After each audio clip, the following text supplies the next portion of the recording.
The business community is way ahead and has been way ahead of the political community in terms of understanding the importance of equality and the importance of including LGBT people in every facet of the economy and in the social fabric. The political community, they're still focused on the bathrooms and they're still working that out. The business community is leading, and it's important for the LGBT community to have a voice within that dialogue, and that's where the Chamber comes in. The Chamber is an organization of LGBT-owned businesses and corporate partners. We get together and share best practices with the corporate partners for their employee resource groups. And the Chamber also does networking events and trainings and diversity inclusion trainings for our small business members. We do a lot of social gatherings, and we are known to be the organization to make a sporting event a very inclusive one. It was introduced to me as a concept that would be an entity to support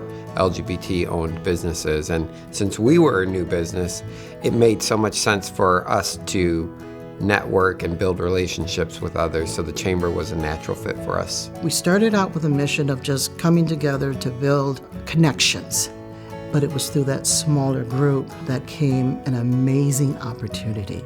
The idea became a reality.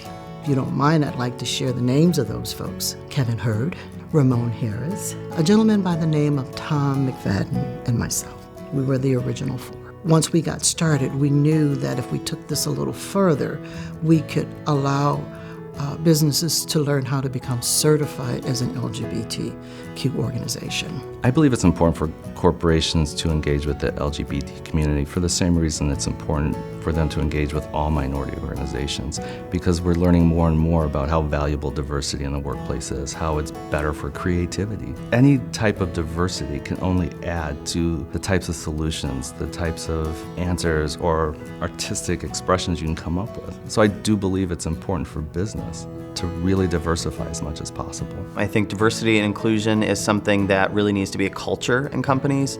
It's not a checklist anymore, and it never should have been, but I think companies are evolving from just diversity and really adding that inclusion part of it. So the Chamber really opens up the door for education, for connecting, and really allows for a safe space for companies to really flourish and grow in the community. I was working across the freeway at a company and seeing Ford transform their policies and to be more inclusive at the time, it was pretty drastic for companies to start doing that. Knowing that that was a place that my family was always working at, I wanted to work at Ford, and I was able to get in and hired in. Became the chair of Ford Globe in 2015.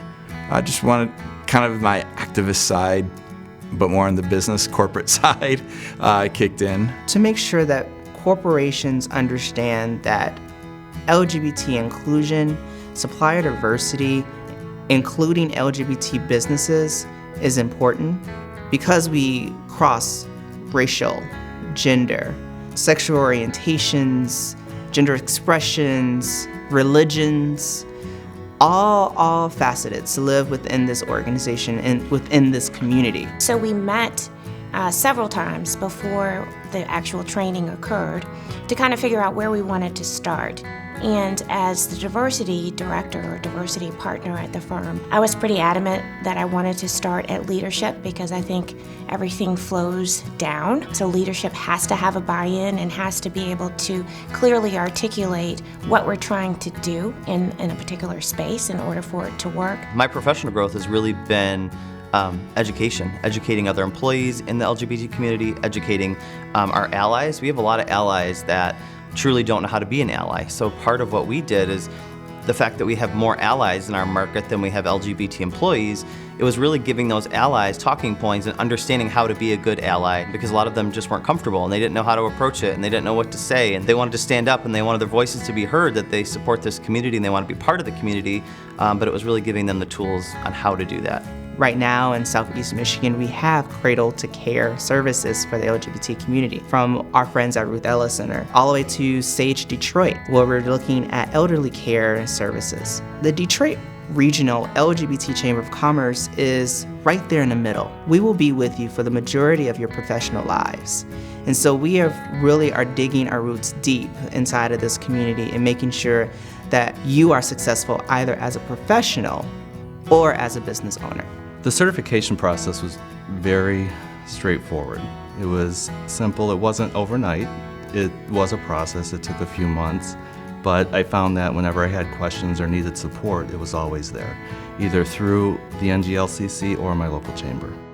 Here's an opportunity for LGBT people to have a connection to the gay community through their own business world. And hopefully by becoming involved in the Chamber of Commerce and understanding the business networking that goes on, they'll also become involved in other aspects of the LGBT community too. The role I see the Chamber playing in the future is helping bridge the gap from small business, medium business, and large business, and bringing LGBT businesses into the forefront of the supplier diversity conversation, to bring in an extra set of eyes to a project that somebody's working on, to be that group that you can count on to get something done. I see this chamber side by side with the Detroit Chamber of Commerce. The city of Detroit, the real big one. Yes, I do not believe that the Detroit Regional Chamber of Commerce can truly operate in this city. I can't see it operating without that connection to us. I see businesses coming into the city, businesses wanting to be a part of the chamber. I see growth. We don't live in a homogeneous society any longer. Our clients are not homogeneous. So we need to reflect the world in which we live. And we can't do that if we don't understand our role and responsibility in ensuring that everybody within our society feels like they have a place. I think the Chamber's role in the future is going to be continuing to build its network of LGBT-owned businesses and to bring more of the business owners together on a regular basis so that we can realize that we are, in fact, bound and connected to a lot of other businesses that can be a natural support network for each other. There's an estimated amount of 1.4 million LGBT-owned businesses within this nation. I always tell people that the LGBT community is the shepherds of everything beautiful. We create wonderful and beautiful things, neighborhoods. We create events and technology that has helped so many people in the world. We run corporations, and we are really pioneers in what we do. This is an opportunity by joining the Chamber to expand your network, to make sure that you are not only a great business owner, but you are connected and invested in this community and the growth of it.